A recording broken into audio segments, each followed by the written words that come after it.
আসসালামু আলাইকুম। কেমন আছেন সবাই? আশা করি সবাই ভালো আছেন। আমরাও আলহামদুলিল্লাহ ভালো আছি। আজকে বিতর বাবা অফিসে যাওয়ার সময় পুঁটি মাছ কিনে দিয়ে গেছে। দেওয়ার সময় বলতেছে, ধরো তোমার পছন্দের মাছ। হ্যাঁ, পুঁটি মাছ আমার পছন্দের। এখানে 1 কেজি মাছ আছে। আমি সবগুলো কেটে ধুয়ে নিব। রান্না করাটুকু রেখে বাকিগুলো ফ্রিজে উঠিয়ে রাখবো।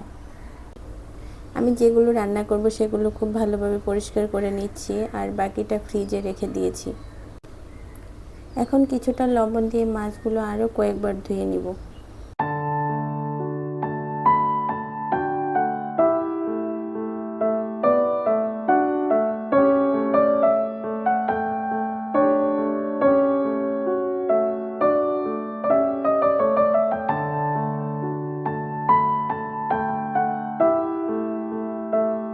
এ পর্যায়ে মাছগুলো পরিষ্কার হয়ে গেছে। এবার আমি এর থেকে কিছুটা রান্না করব আর কিছুটা ভাজি করে নেব। পুঁটি মাছের ভাজি আমার খুবই ভালো লাগে, তাই আমি যখনই রান্না করি কয়েকটা ভেজে নিই। এখানে দিয়ে দিচ্ছি হলুদের গুঁড়া, মরিচের গুঁড়া, ধনিয়া গুঁড়া, হালকা একটু জিরার গুঁড়া, সামান্য একটু রসুন বাটা, স্বাদ মতো লবণ দিয়ে এবার মাছগুলো ভালোভাবে মাখিয়ে নেব।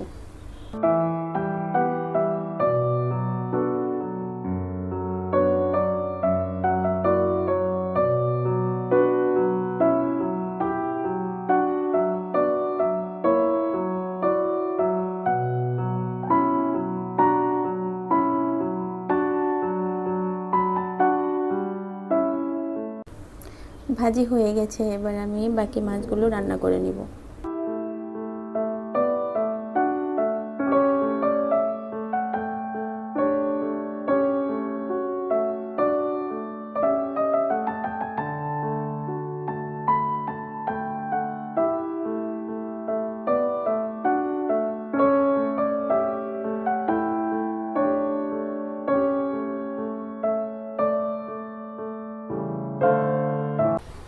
আমরা বাঙালিরা মাছ রান্নায় যে মশলাগুলো ব্যবহার করি আমি সেগুলোই ব্যবহার করেছি, তাই আর ভেঙে ভেঙে বললাম না।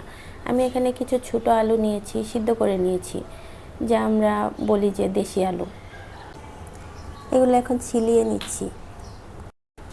সবগুলো আলু ছিলিয়ে হালকা একটু ভেঙে দিব, ঠিক এভাবে। মশলাগুলো ভালোভাবে কষিয়ে নিয়ে এর মাঝে মাছ দিয়ে দিব।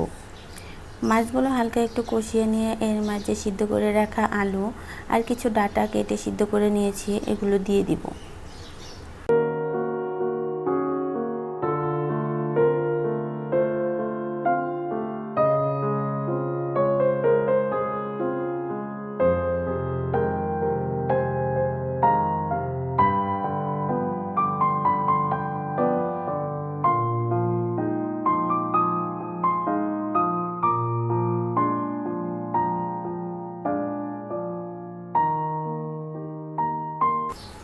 এবার সবগুলো উপকরণ ভালোভাবে কষিয়ে নিয়ে কিছুটা পানি দিয়ে দিব। এ পর্যায়ে ঢেকে দিব। ঢেকে 5 থেকে 6 মিনিটের মতো রান্না করব।